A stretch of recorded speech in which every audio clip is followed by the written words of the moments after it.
Welcome to PatsCast. The New England Patriots win 28-23 on the road, West Florida, against the Tampa Bay Buccaneers. Another statement win to add to Mike Vrabel's resume. Patriots improve to 8-2, winning their 7th consecutive victory. And look, we've heard all season long, the Patriots, their record's not real. They have the easiest schedule in the NFL, or the easiest schedule the rest of the way. But you go in on Sunday Night Football early in the season and you beat the Buffalo Bills on the road, and then you have another big game this week. Jim Nantz, Tony Romo, the A-team on CBS calling the game, and the Patriots pick up a win in a very tough environment. You know, and I'm sure there are a lot of Patriots fans there, you know, all the snowbirds down in Florida, but that is a tough place to play. It's a weird stadium. The Bucs play very well there, and the Patriots found a way to ultimately get it done. And it's not just that they won this game and that they squeaked by 5 points. They were the better team out there today. They looked like the better team, and frankly, they should have won this game by a lot more. And I know the Bucs had some garbage time points there late in the game, but this was a game where, you know, the Patriots really controlled the game for the most part and looked like the better team on the field against a real, maybe you don't say it now, but I thought the Tampa Bay Buccaneers were a Super Bowl contender. Now, they're banged up, so you got to take this win with a bit of a grain of salt, but I don't care. Going on the road to Tampa, winning this game with as well as Baker Mayfield's been playing all season. They're starting to get a little bit healthier again, coming off of a bye week, and the Patriots, they've been playing in cold weather the last couple of weeks, going down into that hot and humid environment. It rained early in the game, so it was even more muggy, and they found a way to ultimately get it done. And look, I have plenty of critiques coming out of this game, which I'll certainly get to on this podcast, because I don't think that was the Patriots' best game today. I really do not. I know they had 2 big touchdown runs from TreVeyon Henderson, but for the most part, they struggled to run the football. Drake May had a passer rating under 90 for the first time in however many weeks, under 100. And, you know, he threw a boneheaded interception in the game that gave the Bucs a chance to win it all. But the scoreboard is what counts, and the Patriots came away with a victory. They scored 7 points in each of the 4 quarters and ultimately won. And what I think won the game, and we've said this a few times on this podcast, when the Patriots win the coin toss, they always defer, make sure that they can get the football back at the beginning of the second half, and ideally end the first half with the football. And they took advantage on both of those sequences, and that was the difference maker. And they did this a couple of weeks ago, I think, against the Cleveland Browns, where, you know, it's a tight game, and suddenly they have a scoring drive before halftime, scoring drive after halftime, and really are able to take a big lead. And, you know, I thought they tightened up a little bit, and I'll get to that in just a second as well. But that's ultimately what won the game, is that last, 2-minute drive there before halftime, and then scoring a touchdown right off the bat coming out of the locker room. Let's start with that, because that drive before halftime, Patriots were down 10-7, and had a chance to potentially tie it or take the lead, and it did not start well, right? You had Jared Wilson with a boneheaded offsides call. Drake May talking to his teammates, making sure everyone's lined up correctly. Wilson heard something wrong and jumped the snap beforehand, really pinned them back. And then the next play, Drake May hit Stephon Diggs downfield in the middle of the field for a 19-yard gain. Then he goes and hits Mac Hollins over the middle of the field. Then they're in a 3rd and 2 situation, and you're going, all right, they're in 4-down territory. They have 2 chances to get a first down. Morgan Moses gets called for a false start penalty, and what do? Immediately after that, May finds Douglas over the middle of the field on a blitz to put it at the 15-yard line. And then this is really where Mike Vrabel shows that he is one of the best coaches and probably the lead candidate for Coach of the Year. So they get the ball up near the goal line. They have 3 different plays to go for it. They run a quarterback sneak to choose some time on the goal line, make sure Tampa doesn't get the ball back. And it wasn't a quarterback sneak for Drake May trying to go into the end zone and score. He just sat down with it so they could run the clock. And he said, okay, that's an interesting decision, but at least Tampa's not going to get the ball back. TreVeyon Henderson gets stuffed again on 3rd down. So then you're in a 4th and 1 or 4th and inches situation with just 2 seconds left at the end of the first half, you could kick the field goal, right? Tie it up at 10-10, feel pretty good about yourself heading into the locker room, say it's a new football game, and we have all the momentum with the ball coming back. That's not what Vrabel did. With a gutsy call, not only do the Patriots go for it on 4th down, they line up in the shotgun. 4th and inches on the goal line, lining up in the shotgun, and then Drake May just throws a perfect pass in the corner of the end zone where only Stephon Diggs can go up and get it. And Diggs is not a tall receiver, right? This isn't your X-boundary receiver where you just throw it and go up and get it. He had to place it perfectly where only Diggs could get it. He gets both toes down. The Patriots run out the clock at the end of the first half with a 14-10 lead. And then, of course, because they deferred the coin toss, they come out of the locker room at halftime with the ball. May immediately hits Mac Hollins for a 10-yard gain. And then Travion Henderson, who really was unable to run it between the tackles all game long. And still, even, again, 2 big touchdown runs from Travion Henderson today, has this wide open gap created by, I think it was Owenu and Moses. It might have been Owenu and Bradbury, but I think it was Owenu and Moses right up the gut. And with Henderson's speed, he was off to the races, and the Patriots finally found themselves with a big lead, 21-10. And that was enough, basically, to win the game. Yeah, they had to score one more time, of course, to win that game. But that was the sequence. Those were the 2 sequences there. Before halftime, immediately after halftime, where the Patriots took advantage. And that's good coaching, right? That is gutsy play calling for Mike Vrabel to go for it on 4th down. Gutsy play calling by Josh McDaniels to call a passing play there. And then for a team that, and I know you look at the box score, the Patriots had 166 yards on the ground, but the vast majority of those came from the long touchdown runs from Travion Henderson.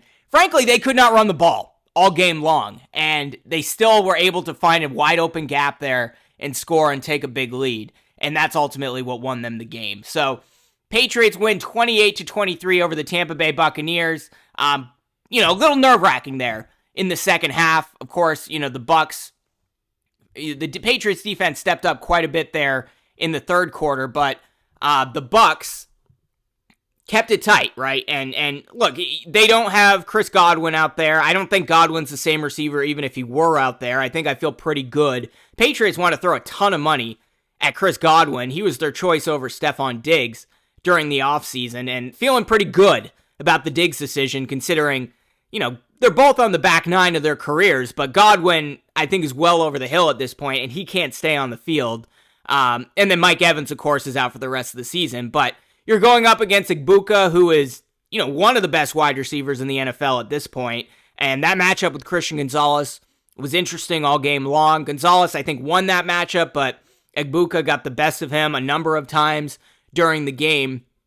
But defense really did step up there in the second half. But ultimately, the Patriots were able to hold on because of that sequence before and after halftime to win the game. And this was not a Drake May heroic game, right?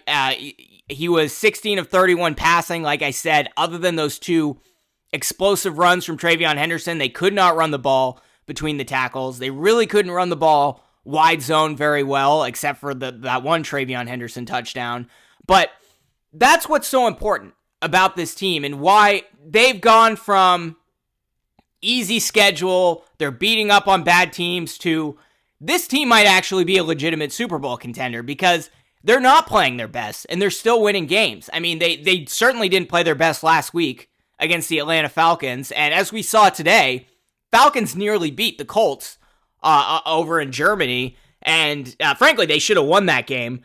Falcons are a better team than their record states, and then you're going up against Tampa, who, I thought this was a bad matchup for the Patriots going in. I thought it was very similar to the Buffalo Bills, right? They have 2 very efficient tight ends. The Patriots have had trouble all season long defending over the middle of the field. I thought they looked a lot better at that today, and they had a better receiver than the Bills have with Igbukah out there. And yeah, I know Tampa, they were missing Bucky Irving, who is one of the standout running backs in the NFL right now. But, Sean Tucker still ran the ball pretty well. Rachaad White, they were able to run the ball fairly consistently, picked up 113 yards on the ground throughout the day. In fact, Sean Tucker was the first running back individually to rush for over 50 yards against the Patriots this season. He had 53 yards on 9 carries. And look, again, there's things you got to take with a grain of salt. The Bucs offensive line is atrocious. Yes, they have Tristan Wirfs, who's one of the better left tackles in the NFL, probably a top 5 NFL left tackle. But the rest of that O-line is horrible and beaten up, right? They lost their right guard early in the game. They had backups at those positions anyway. And the Patriots, sadly, even though I think this was a pretty good defensive game, you have to give most of the credit to the DBs. Yeah, they got to the quarterback twice. They sacked Mayfield a couple of times. Were able to generate some pressure at times, but for the most part, I wanted to see more. You did lose Barmore. Hopefully that injury is not too bad midway through the game, but with Tonga and Milton Williams and the struggles that Tampa has had at the center and guard positions all season long, they should have gotten to the quarterback more. And Baker had a pretty good game. He had a 106 passer rating, 28 of 43 passing, 273 yards, threw 3 touchdowns. This wasn't Baker's fault, right? He's not the reason they lost this game.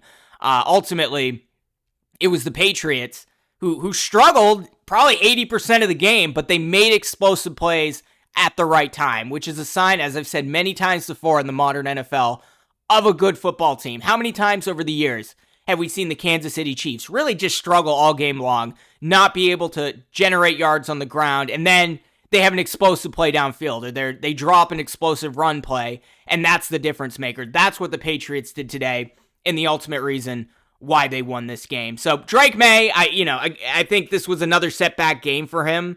A setback in terms of not playing MVP caliber football. Again, if we were talking about Drake May playing this way at week 1, I think we'd all be pretty happy with it.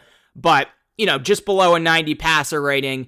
And, I was going to say he had an efficient game, didn't turn the football over, but had a real boneheaded trying to make a hero play interception there late in the game where, honestly, May could have just thrown it away. They could have kicked the field goal. The Patriots take an 8-point lead, and that's a lot to ask the Bucs to go downfield, score a touchdown, convert the 2-point conversion, and yeah, May could have cost them the game today. But he was getting MVP chance all game long, followed by one of the worst decisions he's made throughout his career. But it gave the Bucs some late life in the game.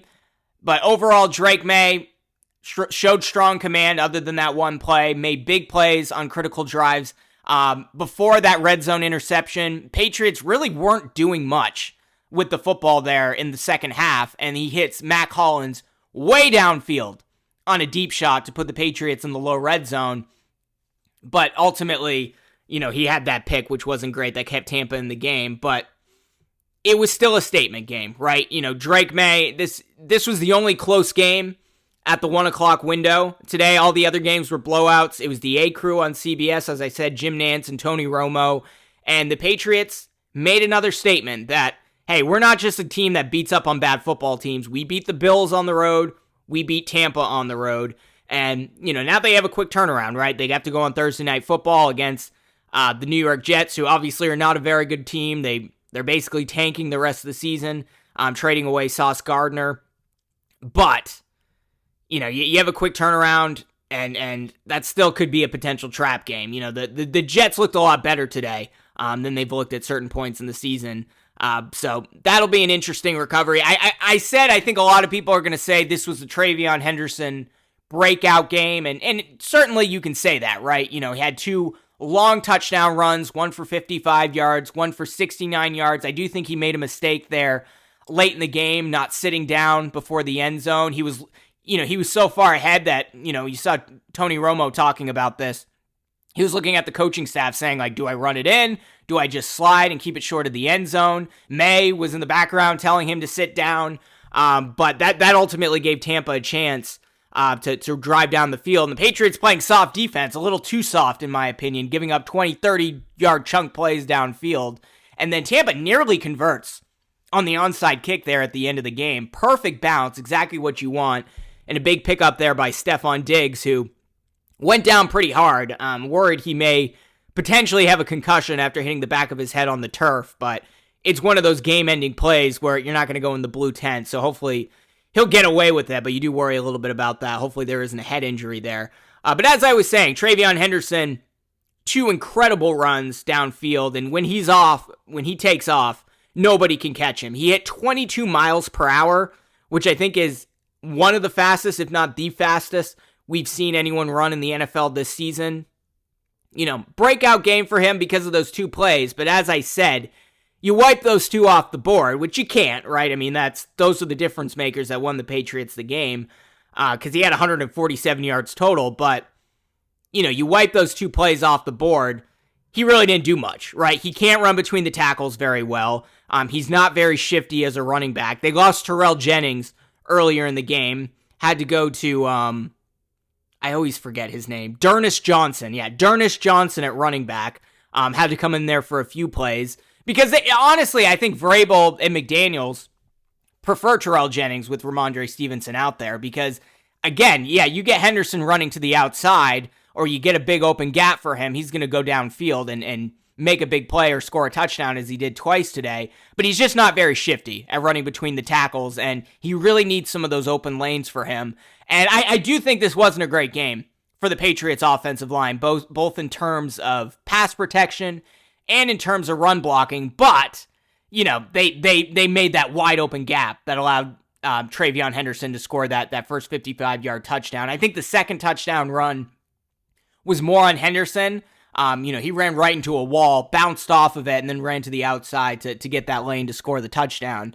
But I didn't think the run blocking was very great. I think Drake May, you'll have to look at the final numbers, but at least through the third quarter, he was under pressure more than 50% of the time all game. So, you have to give Drake May some credit there, right? Again, if it weren't for that boneheaded interception, we'd say this was another very strong game from May. But, this is a quarterback that's been under pressure his entire career. He never had a good offensive line at the University of North Carolina. Obviously had the worst offensive line in the NFL last year, and the pass protection's been better this year, but it doesn't mean he's not under pressure a lot. He only took 1 sack today, which is shocking, right? And a lot of the sacks last week, I think there were 6 sacks against May. I'd say 3 of those were probably May's fault, because sometimes he bails on the pocket a little bit too early. But, he does not need much space to throw the football. I mean, there was one play where he was under huge pressure, carries the ball over his head, steps up just slightly, gets rid of it quickly to Stephon Diggs. I think it was a 3rd down play for the first down. He was making plays like that all game long. So Drake May, he needs some help on that offensive line. And this O-line's so much better than last year. I don't want to take anything away from Will Campbell, who's been, I think, better than expected at left tackle. Far from perfect, but better than expected. I think Moses has been great at right tackle. But Jared Wilson has been a bit of a disappointment. Garrett Bradbury, run blocking has been atrocious all season long. He's been a better pass blocker than we expected. And I think Owenu's also having an off year. So Drake May, if we're looking 2-3 years down the road, I think the Patriots should still devote the early round draft picks to shoring up this offensive line, because you give Drake May protection. He's never seen that in his football career. He is used to being under pressure, and eventually that's going to catch up to him, right? I mean, he takes so many hits. He took a ton today. There was a helmet to helmet where he was going out of bounds. They didn't call a flag on that play, which they probably should have because of the helmet to helmet hit. I know he was in bounds. It wasn't unnecessary roughness. But the helmet-to-helmet going out of bounds was just one of, half a dozen hits that May took throughout this game. That's going to catch up to him. And he needs to do a better job at protecting himself at time, although today he was sliding. He didn't do too much rushing, just 13 yards on 7 carries from Drake May. So a lot of those carries were just trying to get back to the line of scrimmage. So he only averaged about 2 yards when he did run the football. So I do think May did a better job of protecting himself than he did in the previous weeks, but, you can't lose him, right? You lose Drake May, the season's over, right? You can't. I like Josh Dobbs. Frankly, I like Tommy DeVito better. I think DeVito should be the backup, but neither of those guys are going to carry you through the postseason. So we need Drake May to get a little bit more help out there. Again, he only took 1 sack all game long and lost just a single yard on that one play, but under pressure the entire game. And a lot of that had to do with Todd Bowles. You know, he is one of the more underrated coaches in the NFL, really mixing up blitzes and various disguised pressures to get to Drake May. And what I'm actually most impressed with the Tampa Bay Buccaneers, they lost Cohen, their offensive coordinator, last year when he joined as head coach in Jacksonville. They still are very creative on offense. Lots of misdirections, end arounds, very, scheming up plays that, that early game script that they ran against the Patriots, who continue to struggle defensively the first play of the game, was brilliant. And, for a team that lost, one of the better offensive coordinators in the NFL, they are no less creative than they were last year. So, again, you got to take it with a grain of salt. You didn't have Mike Evans out there. You didn't have Godwin. You didn't have Bucky Irving. But, and of course, Tampa's offensive line is banged up. But they have a very good coaching staff. Baker Mayfield is a very efficient quarterback. He doesn't turn the football over. I think he's thrown 2 interceptions all season long and had a 106 passer rating today. And the Patriots still found a way to win that game. But they got to figure out how to run the football better. And I don't think it matters who you have out there. Yeah, you'd rather have Ramondre Stevenson out there. I'd love to see Travion Henderson, be able to make plays where they're not there more often. But obviously 2 breakout touchdowns today. And I do like Terrell Jennings, but who knows how bad that injury is going to linger. And you didn't make any moves at the trade deadline, even to get some depth at running back. And then you're stuck with a guy like Dernish Johnson, who is an NFL practice squad player. So they got to get better at that, and it starts with the run blocking. But I do love how they bring in Kairos Tonga as kind of that big-bodied fullback to clear things up for the running backs. You got Westover at fullback, but then you bring in Tonga in red zone situations. Obviously, he's been very effective on the defensive side of the football. As I said, Tampa does not have very good players at the center and guard positions, and Tonga was just pancaking players all game long. So I think he deserves, he's one of the better players on this team and a guy we do not talk about enough. And, despite not being able to run the football, the Patriots really are leaning into that heavy personnel, 12 personnel identity where you have 2 tight ends on the field, you bring in the fullback, and I thought they'd run a few more bootlegs in those situations. I'm not sure how well they can run bootlegs with Kairos Tonga on the field, but they're going to keep running the football, whether it's working or not, because it does set up explosive plays downfield for Drake May. And speaking of explosive plays, Kyle Williams finally makes a big play, and it really was his only big play of the game. Let's see, he only had 2 targets the entire game, 1 catch, but it was a big one. 72-yard touchdown on a perfect throw from Drake May. Really just dropped it right over his shoulder. Nobody in front of him. And Kyle Williams, similar to Travion Henderson, we're hoping those 2 guys break out. Both had breakout games today. And he has the speed to be a very effective NFL wide receiver. He just needs to get on the same page. And we've heard in recent weeks that Kyle Williams has been great in practice, right? He's not making a ton of mistakes. It's just in-game situations. He has made a lot of mistakes. He ran it in when he was supposed to run an out route last week, and ended up being a bad incompletion from Drake May on that throw. But he can be a real offensive weapon, especially without Kayshon Boutte out there, who we hope returns from, I think it's a grade 1 hamstring injury. But he can be your gadget depth wide receiver this season, and then eventually you hope he can develop into an every down type wide receiver. But big play from him, 72-yard touchdown, the first of his career. Mac Hollins had a terrific game. As I said, the Patriots are leaning into heavy personnel, which means you want Mac Hollins as your lone big-bodied receiver out there to block. And he was in the game a ton today and was the leading receiver.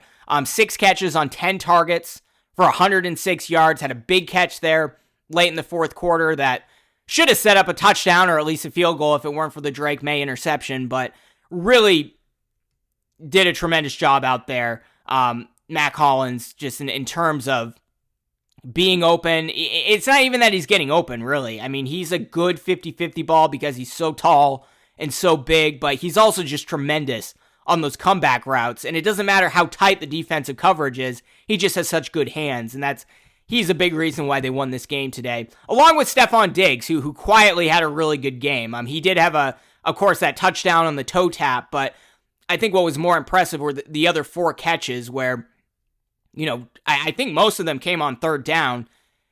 Kayshon Boutte has been Drake May's security blanket in those third and long situations. Obviously, you didn't have that today. They really struggled when Boutte went out of the game last week against Atlanta.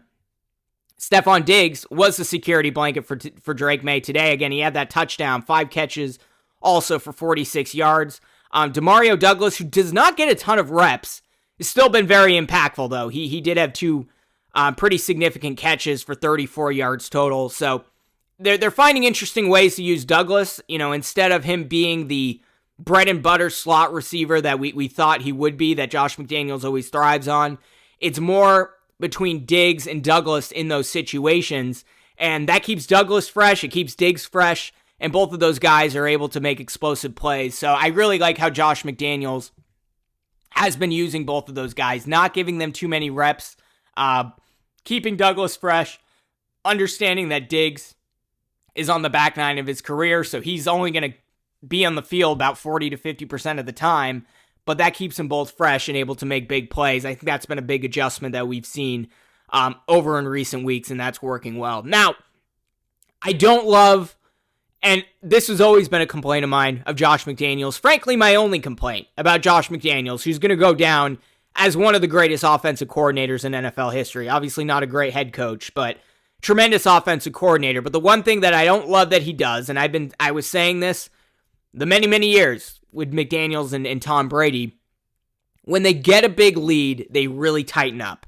and they get overly cautious, and they run the ball first down, second down, and then you're in a third and long situation, and you force May and Diggs to make a play, or May and Boutte to make a play, and you can't depend on that, right? You have to be a little bit more creative, especially with this team that really has been struggling to run the ball between the tackles all season long. And frankly, the wide zone stuff, the pitches to the outside, was not working. They were running it to the left all game long, and Will Campbell and Jared Wilson were not doing the blocking. A lot of that also has to do with the tight ends or Mac Hollins blocking on the outside. They still got to get the running game going. And as I said, that 166 yards on the ground that they had today is deceptive, because those were just 2 explosive plays from Travion Henderson. And that's why you brought him here, right? But he is not ever, in my opinion, going to be a shifty between the tackles, every down running back. He's just not that guy. He is run straight in one direction and outrun every defender on the field. That's what Travion Henderson is. Terrell Jennings is a little bit better, but you lost him early in the game, and then you're stuck with D'Ernest Johnson. So we really hope that Ramondre Stevenson comes back, because he can help in those situations, but run blocking has to get a lot better, because you had an 11-point lead there in the third quarter, and you squandered it, right? So Patriots, they're up 21-10. Let's go through their possessions. They run it twice, goes nowhere, being overly cautious, have a 3 and out. And then, of course, Tampa gets the ball back in the third quarter. That's when Christian Barmore went down. That's when they went downfield. Tez Johnson got the touchdown catch, and they failed on the 2-point conversion on the Philly special. So then the Patriots get the ball back late in the third quarter. Try to run it a couple of times, goes nowhere. Drake May hits Mac Hollins on 3rd and 7 under pressure. Then he has to scramble for 5 on 3rd and 10. Henderson goes out after hitting his knee. He wasn't injured, came back into the game. So then they have a 4th and 5th where they have to bring in D'Ernest Johnson. They're not unable to convert. That all came because they were overly cautious running the football. And that annoys me, because I get being cautious when you're up 21-10, but then it was 21-16 at that point, and they're still just playing clock management late in the third quarter with plenty of football left. So then, Tampa gets the ball back in the fourth quarter. They convert on 4th and 3. Then when it was called back on a gift to the Patriots on an offensive pass interference call, Mapu went out of the game, once again getting picked. Similar play to what happened 2 weeks ago against the Cleveland Browns. This time the refs threw the flag on an illegal pick, which forced the punt. But Tampa was driving down the field, and, had that not been called back, they probably would have ended up in the end zone and taken a lead. Then the Patriots get the ball back in the fourth quarter, go 3 and out because they're being too cautious with the football. And then And then, of course, defense makes another stop. We're about midway through the fourth quarter at this point. Patriots, first play, go to a wide zone play on the left side with Travion Henderson. Lose 4 yards on that play. Then you have to have Drake May save you on a 14-yard, 3rd and 14 play to Mac Hollins once again that put the ball in the low red zone.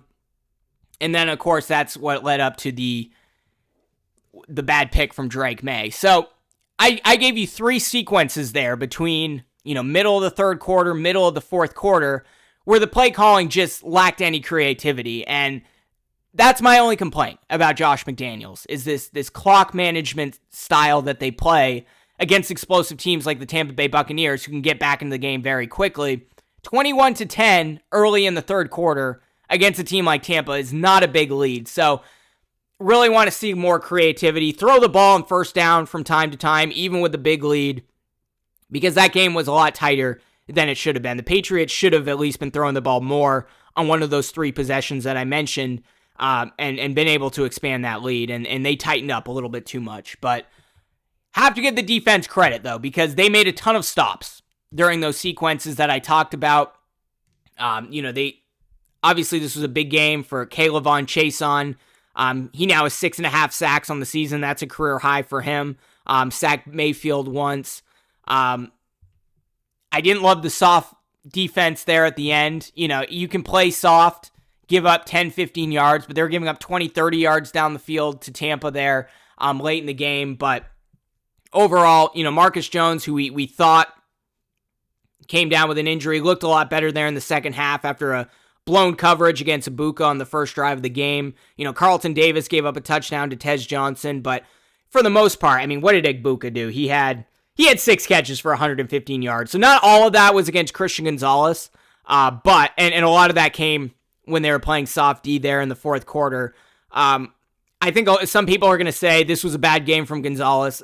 No, Gonzalez is going to be going up against number 1 wide receivers week after week. He's going to get beat from time to time, and you take out the soft defense there in the fourth quarter. He played a pretty effective game out there, but I think what impressed me the most about the Patriots defense is their coverage over the middle of the field, particularly from the linebackers. We know Tampa has good big body tight ends, similar to the Buffalo Bills, who really feasted on the Patriots defense over the middle. Obviously, the DBs are great on the outside with Carlton Davis and Christian Gonzalez and Marcus Jones, but I thought it was a really good game from Gibbons, Robert Spillane and company there, covering the middle of the field and preventing Baker from making those plays that he really likes to make over the center.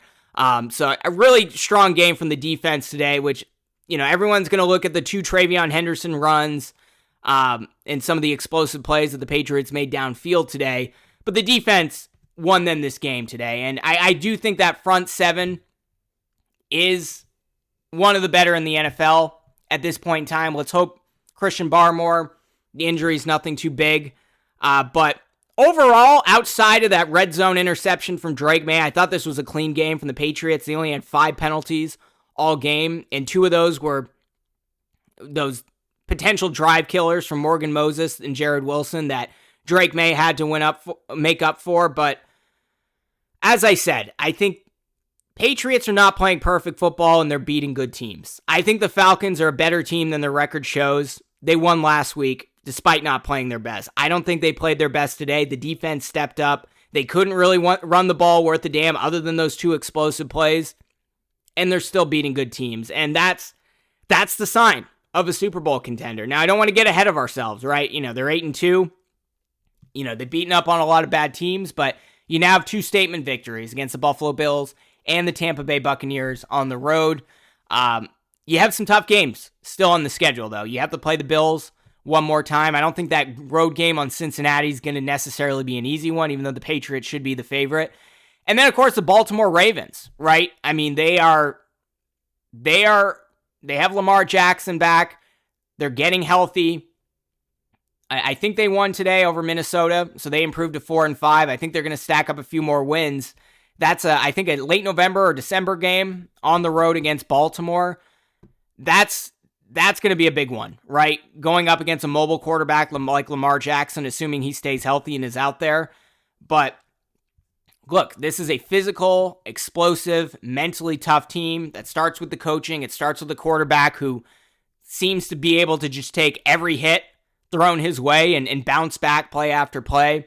Henderson had a big game today. Kyle Williams had an explosive play today, so the rookies are contributing. Will Campbell's better than we expected. And you're going up against one of the more creative, better coached defenses in the NFL today, and they were able to pick up a win in a very tough environment. I wasn't picking the Patriots to win this game. I thought, at a certain point, this win streak's going to break up, and you're gonna find yourself in a tough situation against a team like Tampa.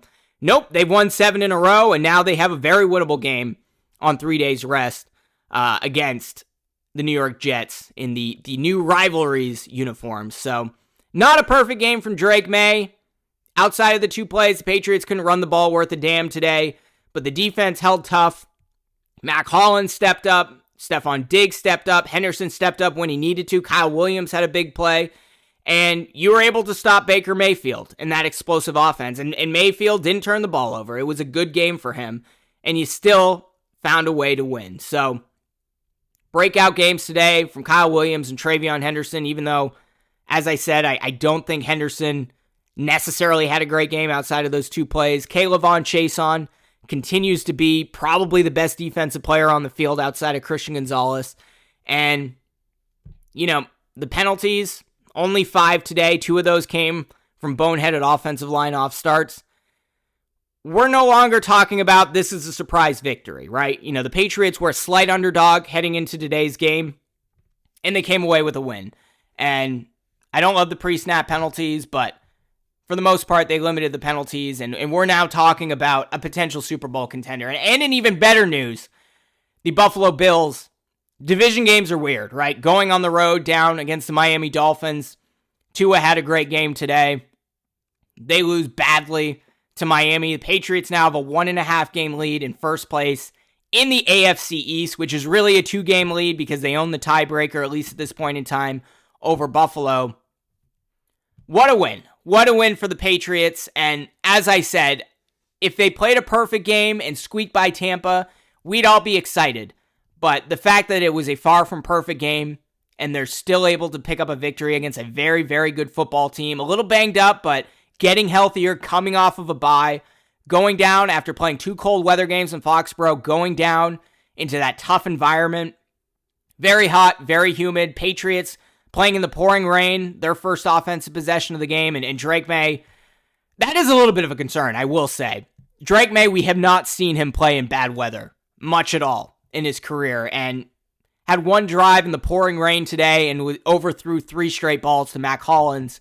He's going to need to be better at that in the elements, considering he plays in Foxborough, but regardless, there's plenty to improve on, plenty for the Patriots to work on coming out of this game, but they still picked up a victory, and that is the sign of a potential Super Bowl contender. Interested to hear from you in the comments. Do you think this team can win it all? Do you think this team can make a run?